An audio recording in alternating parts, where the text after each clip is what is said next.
Au cœur de l'histoire. Franck Ferrand. Aujourd'hui, Franck, vous nous emmenez au cœur de la vie de celle qui est le symbole de l'élégance française, c'est Coco Chanel. Et oui, vous savez, c'est une femme qui a beaucoup marqué le XXe siècle, toute la deuxième partie en tout cas du XXe siècle, même si elle commence sa vie, elle, dès le début, on va y venir dans un instant.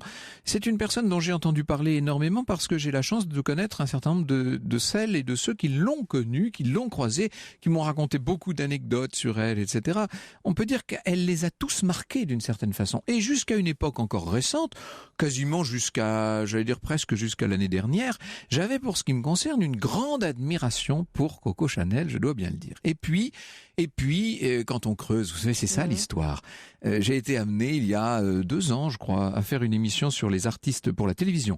Une émission sur les artistes pendant l'occupation. Nous avons donc mené une grande enquête sur Coco Chanel, entre autres.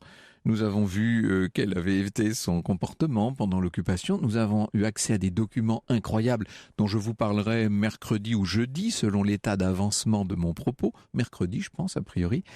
Et vous verrez que malheureusement, il faut en rabattre. Et que malheureusement, la très grande dame de l'élégance absolue n'était peut-être pas toujours aussi élégante au moral, si je puis dire. Est-ce que pour autant il faut la jeter à la corbeille? Je ne crois pas.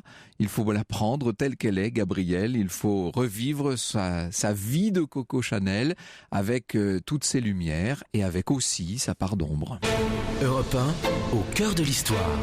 Les coussins du canapé de daim fauve se creusent à peine sous son corps mince. Elle s'y repose dans l'indolente attitude de Madame Récamier, telle que l'a peignit le baron Gérard, mais qu'on ne s'y trompe pas. L'échine est tendue, comme faite d'une tige d'acier. Les doigts effilés effleurent la peau d'un coussin d'une caresse fébrile. Les yeux, couleur de granit pailleté, couleur d'eau montagnarde au creux d'une roche ensoleillée, comme l'écrira son amie Colette.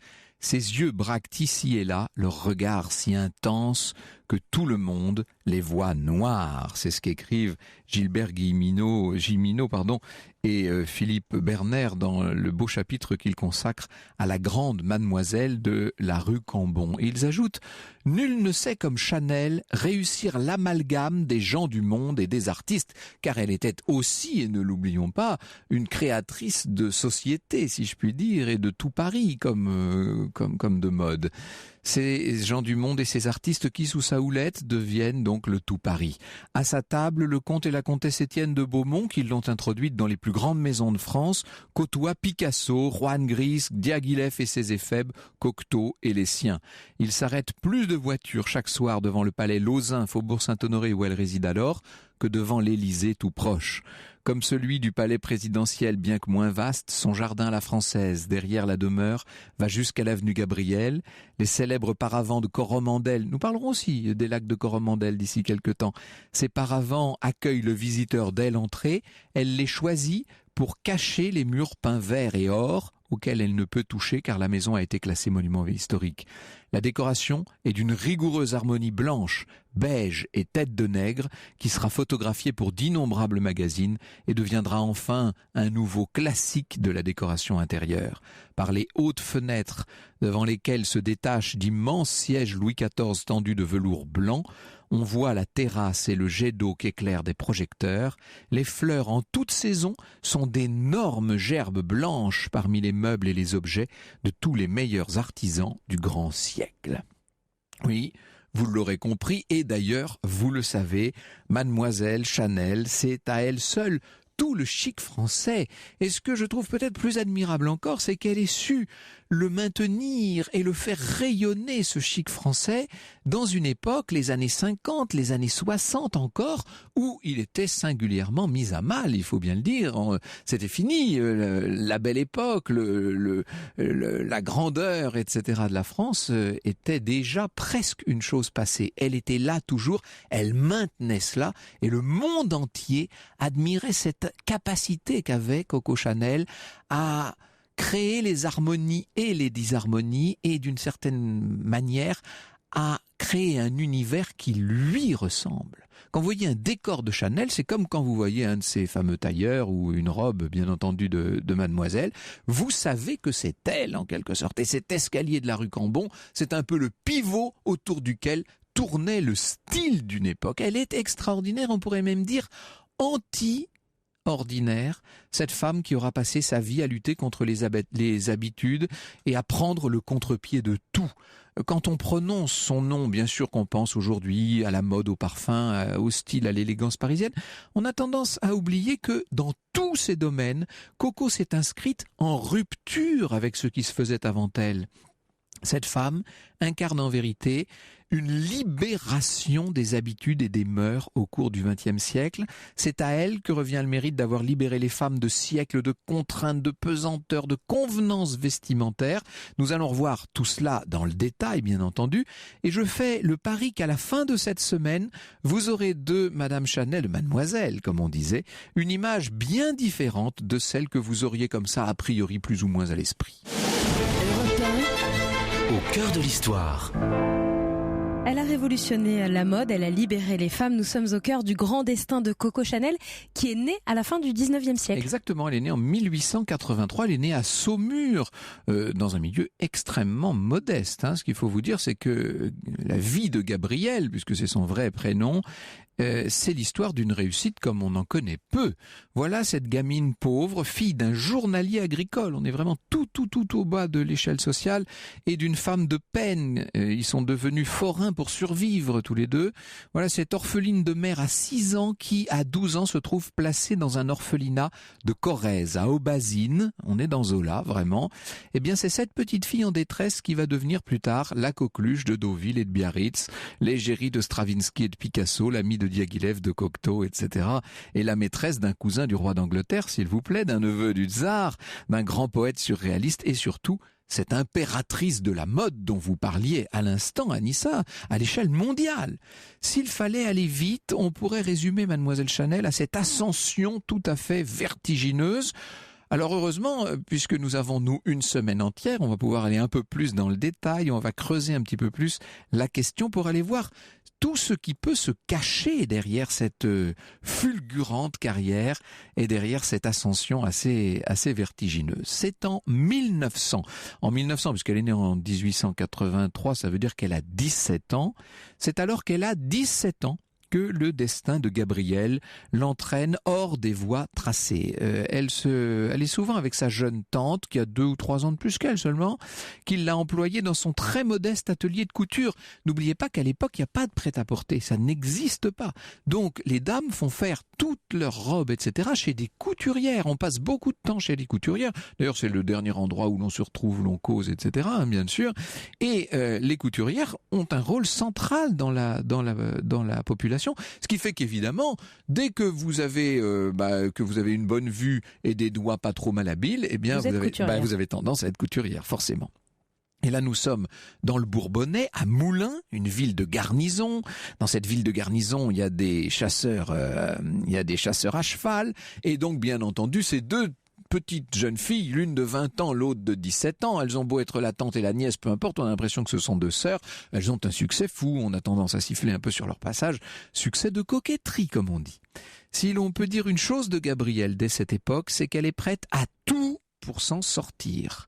Son ambition est sans doute une des plus chevillées au corps de toutes celles que j'ai eu à voir, et croyez-moi, lorsqu'on s'intéresse au grand destin dans l'histoire, on en voit des ambitions, mais alors chez elle, c'est dévorant, c'est effréné, et ça peut expliquer entre nous bien des choses.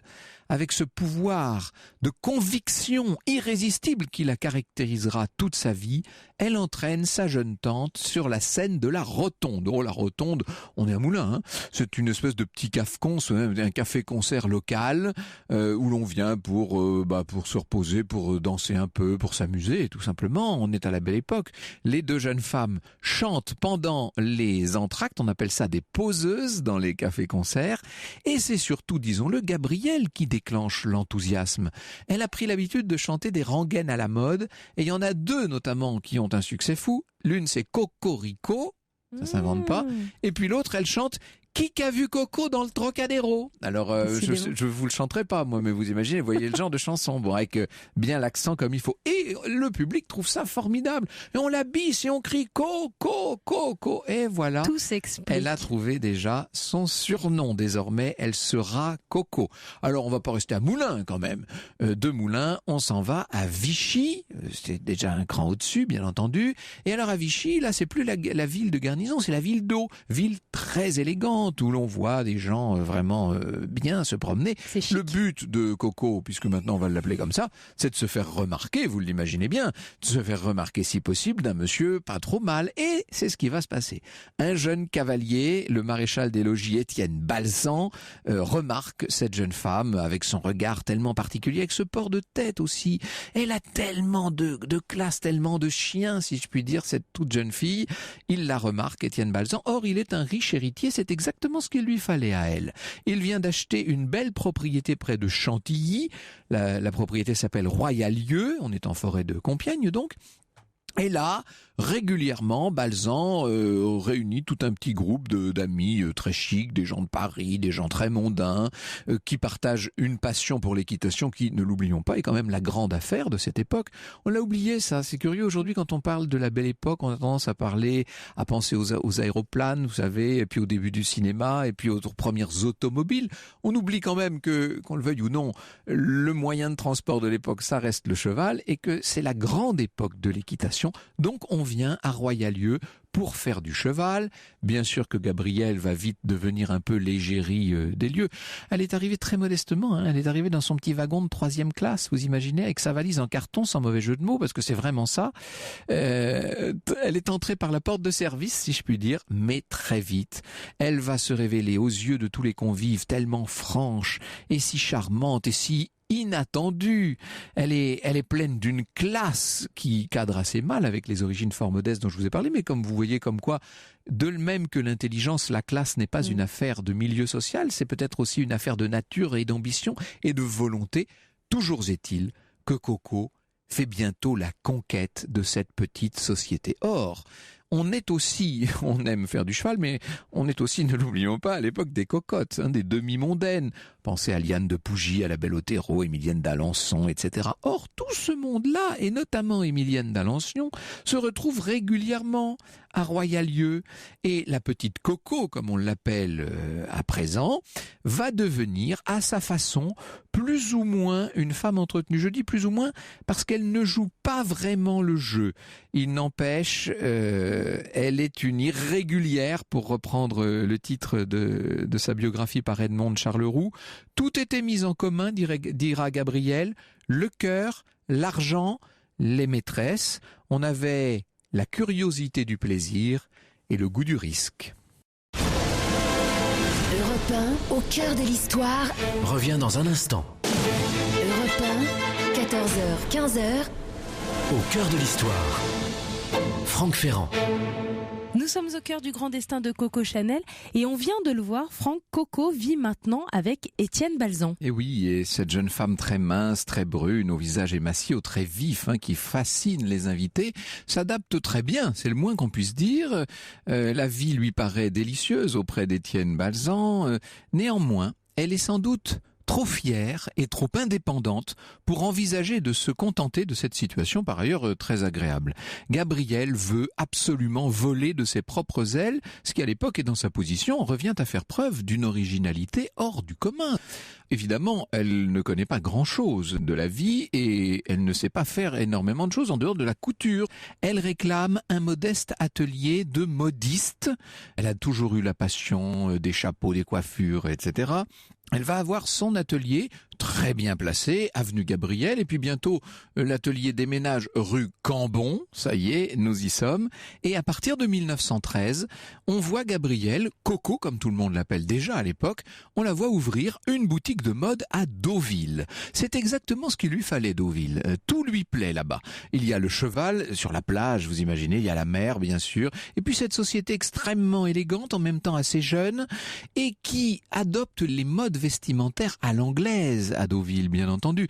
On s'y promène beaucoup plus décontracté qu'à Paris. Et ça, d'emblée, ça parle à Gabrielle. Peut-être que c'est l'effet de ses origines paysannes, ses origines très simples. En tout cas, elle n'aime rien tant qu'être décontracté. Je crois que c'est le mot qu'il faut retenir. Faut vous dire quand même qu'à cette époque, les tenues des dames, sur lesquelles règne le grand styliste Paul Poiret, sont de véritables harnachements extrêmement compliqués. Il y a tout ce jeu de corsets, de baleines, de traînes, les coiffures alambiquées, extrêmement lourdes. Tout ça peut faire près d'1 mètre de haut quand même, hein. Et c'est vrai que c'était vraiment très compliqué tout ça. Et n'importe qui d'un peu intuitif aurait pu penser qu'un jour ou l'autre, ça allait toucher à sa fin, qu'on allait simplifier tout ce harnachement, et c'est donc là qu'intervient Chanel. Elle les observe, ces dames élégantes. Elle perçoit tous les petits changements qui pourraient leur rendre la vie plus facile. Plus d'aisance, des boutons vrais, de vraies poches et non pas des décors inutiles, des coutures droites tout simplement. L'époque est mûre pour ça, d'autant plus que la guerre de 14 va bientôt faire exploser les anciennes catégories. D'un seul coup, les femmes deviennent actives. Elles s'imposent partout et on peut dire aussi que d'une manière plus pratique, les élégantes du tout Paris sont nombreuses à cette époque à s'être justement réfugiées où ? Dans les cités balnéaires et notamment dans les stations balnéaires et notamment à l'hôtel Normandie de Deauville. Ça tombe bien puisque juste en face du Normandie, vous avez une petite boutique où tout le monde se précipite. C'est une des rares boutiques qui soit restée ouverte pendant la guerre. Ça tombe bien, elle ne désemplit pas. Vous aurez compris que c'est déjà à Deauville, en pleine Première Guerre mondiale, la boutique de Coco Chanel. Dès avant la guerre, chez Étienne Balzan, elle avait fait la connaissance d'un Anglais fortuné, il s'appelle Arthur Capel. On le surnomme Boy et Boy va devenir l'amour de Coco. Il entreprend de faire son éducation artistique et mondaine. On les voit partout ensemble, à Biarritz, à Paris bien sûr, et puis à Deauville. Et la légende veut que la révolution Chanel ait eu lieu sur le yacht de Boy lors d'une croisière au départ de Deauville justement. Il fait un petit peu frais, il y a du vent, vous savez, il y a des embruns. Enfin, on est en Normandie, hein, ceux qui connaissent bien la Normandie me comprendront. Et un gentleman à bord qui retire son chandail et qui le propose à Coco.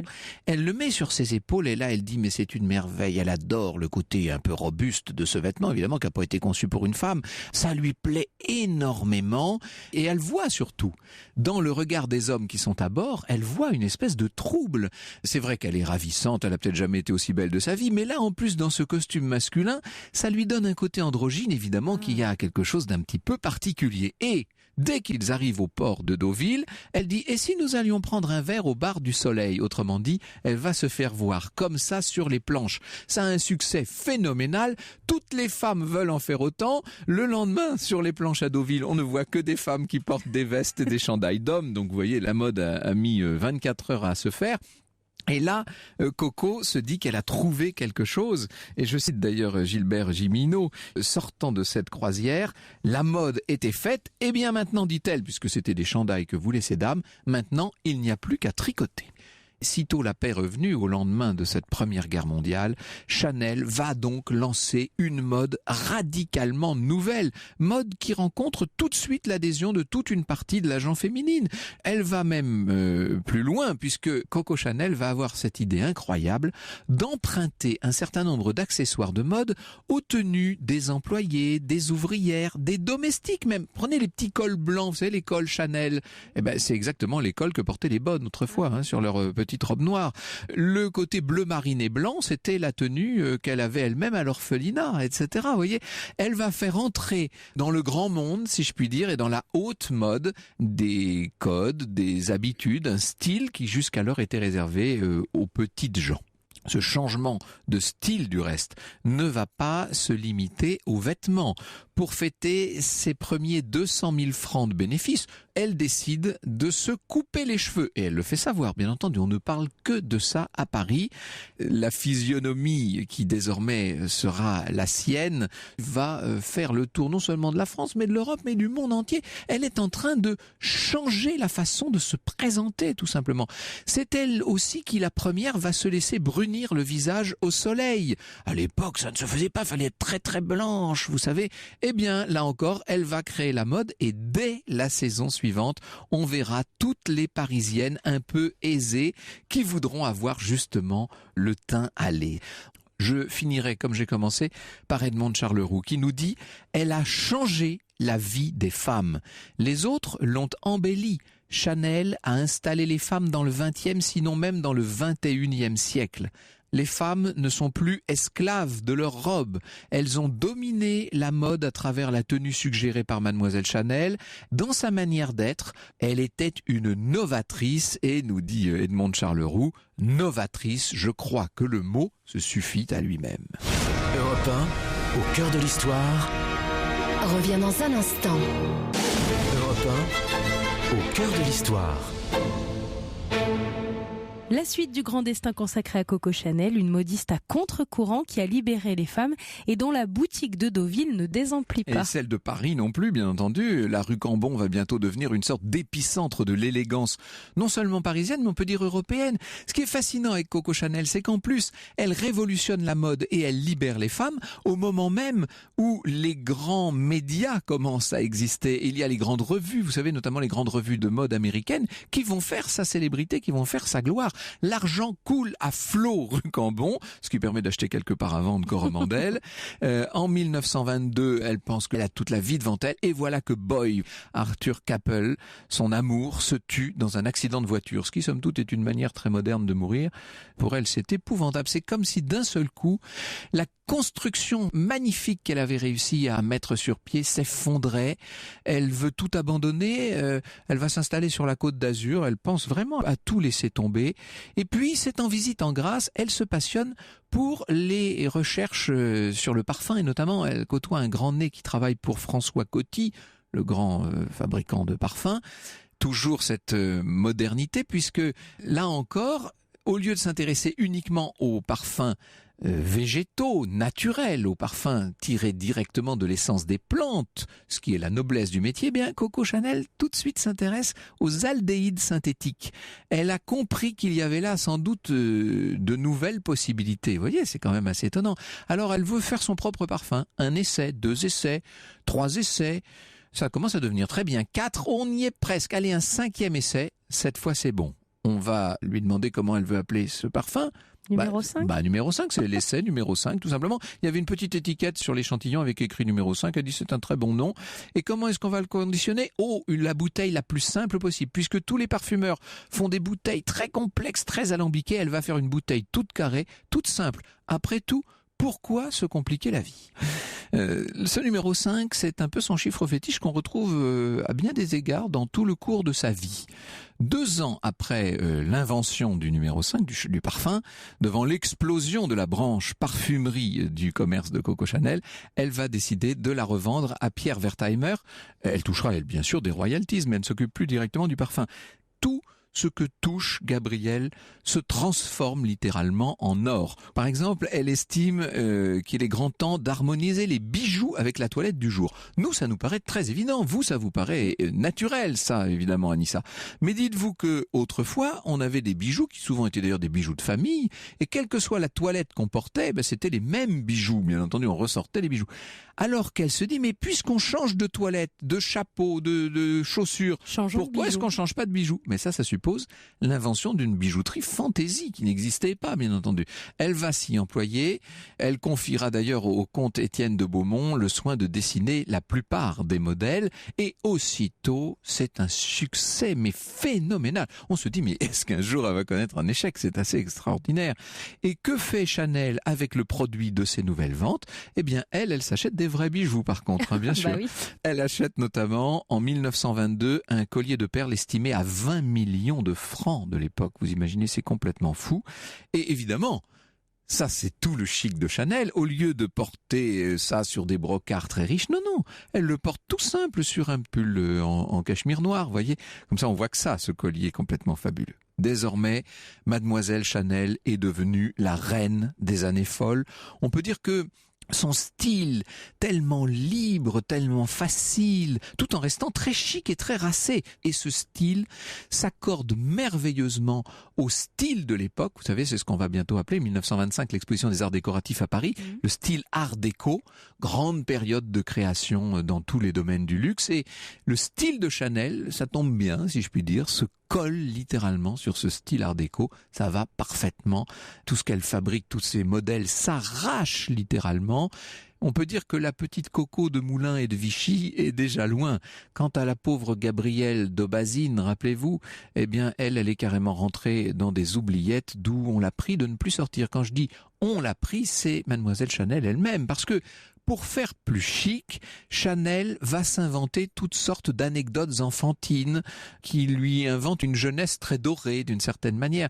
Alors évidemment, ça va la faire taxer de mythomanie. On va dire « Oh, mais cette pauvre Chanel, elle raconte n'importe quoi ».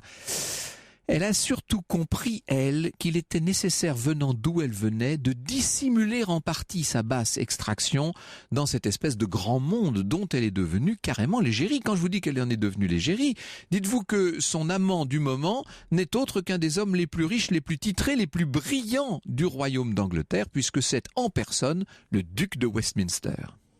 Désormais, on cherche à savoir où est ancré le yacht du duc et de la couturière. Le yacht s'appelle le Cerf-Volant, parce que à chaque fois, c'est l'endroit le plus à la mode. Elle crée les modes, bien entendu, c'est formidable. Dites-vous qu'un jour de l'été 1929, le yacht est en train de croiser au large de Venise et on apprend à Gabrielle que son ami Serge Diaghilev, vous savez, le fondateur des ballets russes, est en train de mourir dans la Sérénissime. Alors, immédiatement, elle vole à son chevet, elle y reste quelque temps et puis elle repart.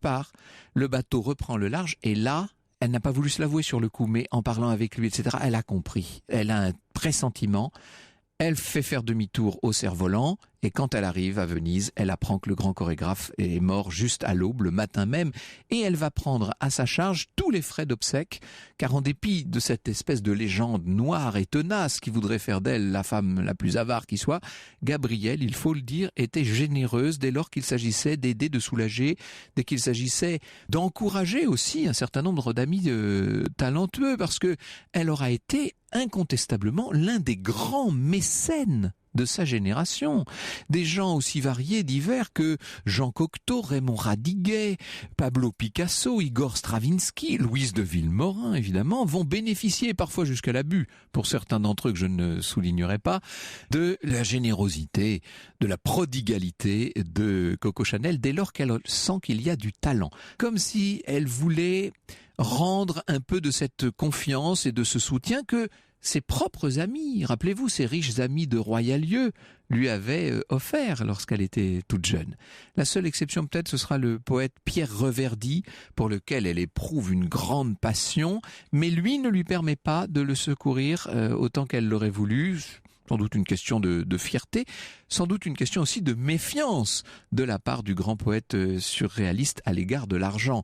Or, naturellement, au milieu des années 1930, on peut dire de Coco qu'elle est devenue une icône. On guette le moindre de ses faits et gestes. Ce n'est pas pour lui déplaire d'ailleurs, ça n'a pas l'air de lui peser un instant. On s'intéresse bien sûr à toutes ses passions, et notamment à la nouvelle passion du jour, celle qu'elle éprouve pour le dessinateur Paul Iride, dont les biographes sont unanimes à dénoncer l'influence discutable qu'il aura eue sur elle. Il se tue lui-même en 1933, alors qu'ils avaient annoncé leur fiançailles 2 mois plus tôt. On peut dire que les amours de Coco Chanel sont placés d'une certaine manière sous le signe du tragique. Elle n'en est peut-être que davantage un personnage remarquable. Ça fait parler, évidemment. Elle en est renforcée. Oui. S'il n'y avait pas en elle ce côté un peu sombre et tragique, eh bien, peut-être qu'elle n'aurait été qu'une icône de la mode. Là, elle devient carrément une sorte d'incarnation de son époque. Il faudrait pas oublier l'essentiel, évidemment, c'est-à-dire la maison de couture. Parce que là, je vous parle évidemment de la mécène, de la femme d'affaires, etc. Mais c'est peut-être d'abord et avant tout une grande couturière. Je travaille toute la journée, disait Coco Chanel, et elle ajoutait avec cette espèce de façon de parler comme ça un petit peu, vous savez, c'est d'ailleurs la seule chose qui m'amuse, disait-elle. Alors, on l'a vu parce qu'elle a été 1000 fois photographiée, puis plus tard, dans les années 50 et 60, beaucoup filmée, avec du bolduc, hein, elle est là, qui taille, qui coupe, qui reprend, qui arrache. Elle fait ses robes comme on sculpterait, en fait, hein, c'est assez étonnant. C'est un spectacle qu'elle sait distiller avec une véritable efficacité. Et ce qu'il faut dire, c'est qu'il n'y a jamais de dessin préparatoire. Tout est fait comme ça, sur le modèle lui-même. En fait, elle dit, le crayon, c'est bon pour se farder les yeux ou pour écrire des lettres. C'est surtout pas pour dessiner des robes. Les robes, elle les fait avec ses mains. C'est peut-être ça, le secret de ceux qui savent tout bousculer. C'est qu'ils ne se demandent pas comment et pourquoi ils vont bousculer les choses. Ils font, et tout le monde ensuite s'adapte. Europe 1, au cœur de l'histoire, revient dans un instant. Europe 1, au cœur de l'histoire. Franck Ferrand. Nous sommes au cœur du grand destin de Coco Chanel. Tout lui sourit, une vie privée riche, des amis artistes et célèbres, beaucoup d'argent, une maison de couture qui est en train de devenir un empire. Mais arrive maintenant la Seconde Guerre mondiale et c'est cette partie d'histoire que vous allez nous raconter. Dès 1935, il y a des petits problèmes rue Cambon puisque les ouvrières de Mademoiselle Chanel se mettent en grève. Vous imaginez, mais c'est un crime de lèse-majesté. Elle est absolument furieuse. Il y a des sujets sur lesquels elle est assez fermée et là, ça ne lui plaît pas du tout. Et ce qui va se passer, c'est qu'au moment de la déclaration de la guerre, on est encore à la fin de l'année 1939. On est encore dans le début de ce qu'on a appelé la drôle de guerre, c'est-à-dire cette espèce de veille d'armes où rien ne se passe. Pour l'instant, il n'y a pas vraiment d'engagement militaire. Eh bien, dès cette époque, on va voir Mademoiselle Chanel fermer sa maison de couture et licencier les 2500 employés. Alors, elle va déclarer à la presse qu'il n'est pas question pour elle de faire de magnifiques robes du soir pour les futures veuves des soldats qui vont mourir au front. Elle dit qu'elle trouverait cela indigne d'elle, mais certains ont remarqué que c'était peut-être aussi pour elle une façon de régler ses comptes avec certaines de celles qui en 1935 avaient cru pouvoir lui tenir tête. Alors bon, pendant la drôle de guerre, on continue à vivre à Paris, mais arrive l'offensive allemande du mois de mai 1940. Aussitôt, Coco Chanel s'enfuit, bien entendu. Dans son cas, elle se dirige vers Pau. Et puis, elle va pas y rester très longtemps à Pau. Ça l'ennuie beaucoup, tout ça, bien entendu. Et elle va rentrer chez elle. Quand je dis chez elle, au Ritz, puisqu'elle habite à l'époque dans une très belle suite du Grand Hôtel de la place Vendôme. Elle rentre au Ritz dès le mois d'août 1940. Ce qu'il faut savoir, c'est qu'en août 40, le Ritz est devenu le quartier général des forces aériennes allemandes. On a réquisitionné une grande partie des beaux appartements du Ritz. Comme par hasard, si je puis dire, celui de Mademoiselle Chanel n'a pas été touché. Oh, qu'est-ce que vous voulez? On peut avoir des relations, évidemment. Et il semblerait que ce soit dans les couloirs du Ritz, tout simplement, qu'elle fasse la rencontre de celui qui va devenir son nouvel amour, le baron Hans Gunther von Dinklage. Ai-je besoin de vous dire de quelle nationalité est ce monsieur? Nous avons compris. Les circonstances de la rencontre sont fortuites, ça c'est incontestable. En tout cas, du côté de Coco Chanel. Car parce qu'on peut se demander si lui n'a pas essayé de s'approcher de notre gloire nationale. Vous voyez, il a 10 ans de moins qu'elle, il est très séduisant, elle est complètement conquise, bien entendu, mais elle va rester très discrète. Et lui aussi, d'ailleurs, reste très discret. Il faut vous dire que, et ça a peut-être favorisé la relation entre Coco Chanel et son nouvel ami, elle a besoin des Allemands pour faire libérer son neveu, André Palas. Ce neveu, c'est un garçon qui compte pour Chanel. C'est le fils de sa sœur Julia, qui est morte de tuberculose alors qu'elle était jeune. Elle s'est occupée de ce jeune homme, un peu comme si elle en était la mère. Or, il fait partie, cet André, fait partie des 1 500 000 prisonniers que les Allemands détiennent. Et comme il est captif, elle n'a qu'une idée, évidemment, c'est de le faire libérer et de le faire revenir. Alors, est-ce qu'elle en parle au baron von Dinklage? Toujours est-il que, à l'automne 1941, André est de retour en France.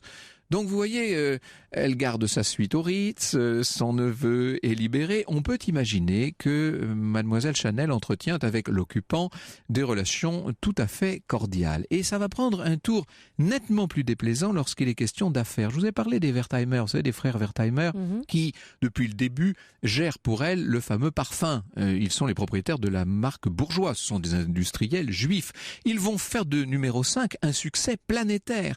Et lors d'un voyage qu'elle a effectué aux États-Unis en 1931, Coco Chanel a pu constater l'étendue incroyable du succès de son parfum, puisqu'elle a été reçue là-bas comme une sorte d'héroïne. Et alors tout le monde lui parle de numéro 5.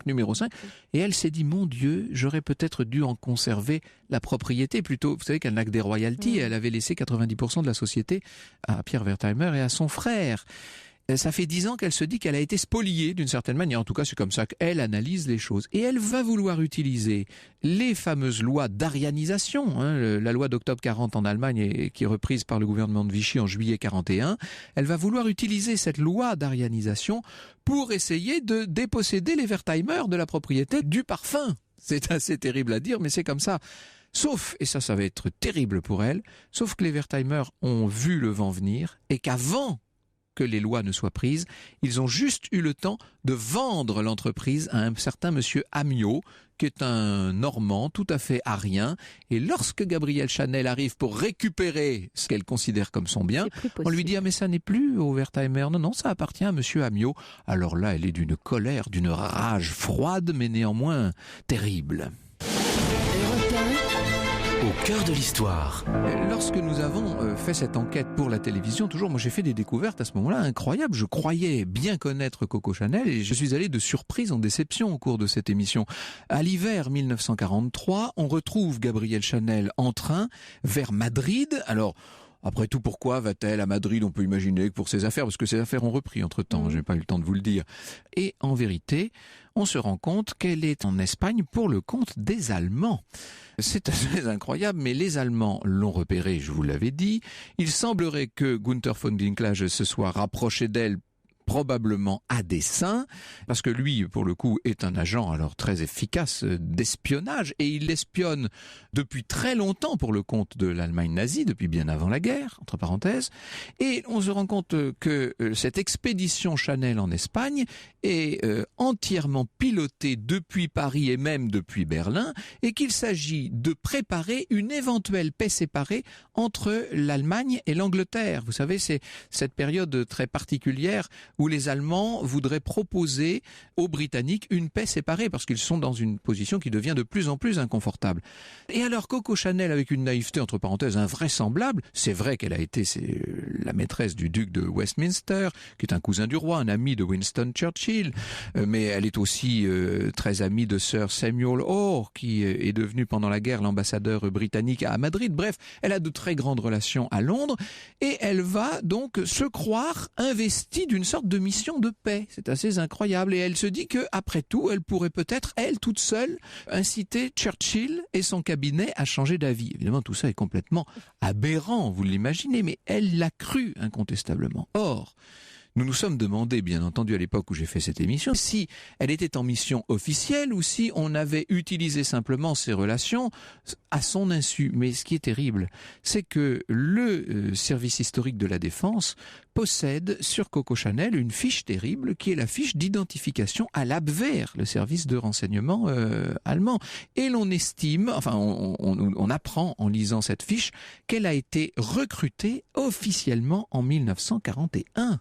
Et l'on s'étonne vraiment, lorsqu'on sait tout ça, que au moment de la libération, Gabrielle Chanel n'ait pas été inquiétée davantage. Le 9 septembre 1944, elle a été arrêtée, conduite à un comité d'épuration, et les FFI qui sont là et qui l'interrogent n'ont pas les documents nécessaires. Ils sont loin d'avoir le dossier dont je vous parle, qui n'a été découvert, entre parenthèses, que très récemment. Alors on l'accuse de choses très superficielles, d'avoir continué ses activités pendant la guerre, etc. Bon. Et on a envie de dire, et alors ? On oublie, évidemment, parce qu'on ne le sait pas, qu'elle a littéralement travaillé pour les Allemands. Et alors, elle est très forte parce qu'elle dit « Mais j'ai travaillé pendant la guerre, j'ai œuvré pour la paix ». Oui, c'est une certaine façon de voir. Alors on a dit que c'est Churchill lui-même qui avait fait libérer Coco Chanel. Son biographe Henri Gidel estime que ça n'est pas possible, qu'il aurait fallu un concours de circonstances invraisemblables et que Churchill avait quand même sans doute d'autres chats à fouetter à l'époque que de s'occuper de la libération de Gabrielle Chanel. Le fait est qu'en tout cas, elle est libérée, aucune charge n'est retenue contre elle, elle doit seulement se faire oublier, alors elle se dirige vers la Suisse, une instruction sera ouverte quelques mois plus tard, mais le tribunal ne l'interrogera jamais sur sa relation avec le baron von Dinklage. D'ailleurs, l'idylle entre la couturière et l'officier allemand va continuer quelques années, puisqu'on possède même un cliché du couple qui a été pris en Suisse en 1949. Europe 1, au cœur de l'histoire, revient dans un instant. Agnoté. Au cœur de l'histoire, sur Europe 1. C'est un autre visage de Coco Chanel que nous venons de découvrir grâce à vous, Franck, celui de Coco Chanel pendant l'occupation, de ses relations avec les Allemands. Et bien malgré tout cela, Coco Chanel revient en France après un exil suisse. Elle revient à Paris, nous sommes en 1954 et c'est à nouveau un triomphe. Ah oui, c'est un triomphe, c'est assez extraordinaire. Vous savez, on est dans cette période de ce qu'on a appelé le New Look, où Monsieur Christian Dior est en train de redonner aux femmes l'envie de se vautrer dans les falbalas, si je puis dire. On met, je sais plus combien il faut de mètres carrés pour faire une jupe, hein, vous savez, mais enfin ça y est, c'est cette époque des années 50, on a Grace Kelly à l'esprit, hein, bien sûr, mais vous savez, avec ces robes extraordinaires et de nouveau le goût de la haute tenue, des tenues sophistiquées, etc., comme si c'était un mouvement de balancier. Dans les années 1919-1920, après la Première Guerre mondiale, Coco Chanel avait fait souffler un vent de nouveautés extraordinaires sur la mode. Elle avait libéré les femmes de tous les carcans un peu. Eh bien, voilà que Christian Dior fait un peu le contraire, si je puis dire, après la Seconde Guerre mondiale. On s'est tellement privé pendant la guerre. Les femmes ont tellement souffert de devoir s'habiller avec 3 fois rien que, évidemment, d'un seul coup, l'opulence revenue fait qu'on a envie de sophistication, de belles choses, de très belles étoffes et tout. Alors, Coco Chanel va savoir évidemment prendre ce tournant. Vous pouvez lui faire confiance. Elle ne va pas se laisser démonter. Elle ne manque pas l'occasion, dans les interviews qu'elle donne, de critiquer justement cette espèce de sophistication en vogue. Et en même temps, elle sait adapter son style au goût et aux attentes du public de l'époque. Et elle va faire un premier grand défilé en 1954 qui, encore une fois, est un triomphe. Elle est âgée déjà. Oui, mais elle ne fait pas vraiment son âge. D'abord, vous savez, elle a toujours eu cette silhouette extrêmement mince, élancée, avec ce regard acéré, ses traits un peu à la serpe, il faut bien le dire, cette femme brune, mince, sèche. Et elle va presque devenir la caricature d'elle-même, mais elle en joue, elle le fait exprès. Et encore une fois, elle est devenue une légende vivante. Vous imaginez dans les années 1960, les femmes qui viennent chez Chanel, rue Cambon, et qui sont habillées par Mademoiselle Chanel en personne, alors qu'elle a déjà habillé leur mère et leur grand-mère. C'est complètement extraordinaire. Et Mademoiselle est là, elle tient elle-même son atelier, elle a ses modèles, vous savez, elle est terrible, hein. Sans vouloir raconter, sans vouloir trahir des secrets. Toutes celles qui ont travaillé pour elle et qui peuvent en parler aujourd'hui nous disent « Ah oui, elle était absolument terrible. Elle martyrisait les gens, il n'y a pas d'autre mot. » Tyrannique. Et en même temps, je crois qu'elle les aimait beaucoup. C'était ses filles, comme elle disait, et elle les a beaucoup aidées. Il y avait chez Coco Chanel ce mélange d'une forme de tendresse qu'elle cachait bien, mais qui lui faisait aider les gens, et elle a été quand même d'une grande aide pour beaucoup. Et puis en même temps, cette espèce de dureté apparente, hein, cette espèce de sécheresse extérieure, mais qui faisait sa personnalité, qui faisait sa réputation, bien entendu. Je pense que le mieux pour les femmes est encore de suivre une morale conventionnelle si elles veulent être heureuses dans la vie, dit-elle. Sinon, il leur faudra s'armer d'un courage héroïque. Et à la fin, elles paieront le terrible prix de la solitude. J'en sais quelque chose, il n'y a rien de pire pour une femme. La solitude peut aider un homme à se réaliser, mais elle anéantit une femme. Il est préférable de rester avec son mari, même s'il devient gros et assommant, que d'être seul. Le malheur pour elle, c'est que, évidemment, et elle le dit elle-même, les 2 hommes que j'ai aimés étaient riches et ils n'ont pas compris qu'une femme, même riche, veuille travailler. Car pour elle, c'est essentiel. Elle ne pense qu'à ça. C'est le but, c'est le sucre, c'est la substance même de sa vie. Travailler encore et toujours. Elle a travaillé quasiment jusqu'au bout de sa vie. Le travail était sa priorité, hein, c'est ce que vous venez de nous dire. Nous sommes en train de découvrir la fin de vie de Coco Chanel. Oui, et le moins qu'on puisse dire, c'est que ça ne fait pas très envie, évidemment. C'est devenu une dame, alors elle est entourée de la meilleure société, elle a des amis assez drôles, on passe quand même des soirées amusantes chez Coco Chanel dans les années 1960, mais elle-même est sèche, elle a tendance à avoir la dent dure, Elle critique beaucoup. Vous savez, ça fait partie de ces gens qui, sous les fenêtres desquels il vaut mieux ne pas passer, comme on disait à propos de Madame de Montespan. Et elle est tenaillée par toutes sortes de phobies. Elle porte en elle des peurs profondes qu'elle ne craint pas d'avouer, nous dit Gimino. Peur de voyager en avion, en auto. Et là, on peut penser peut-être qu'elle songe à la mort de Boy Capel. Ouais. L'auto, depuis ce jour-là, elle a pris la voiture vraiment en grippe. Peur du public. Alors, c'est pas une peur. On pourrait presque même parler d'un mépris et d'une. Elle tient vraiment le public à distance. Peur des journalistes de mode. Et les réponses à l'emporte-pièce qu'il lui arrive de faire, notamment à la presse internationale, sont peut-être la traduction justement de cette espèce de méfiance qui est la sienne. Ce n'est pas par modestie ni par affectation qu'elle a fait monter au 2e étage, au-dessus de ses salons, l'extraordinaire jeu de miroir sur l'escalier qui lui permet de voir toute l'enfilade des salons sans être vue. Et ça doit être extraordinaire.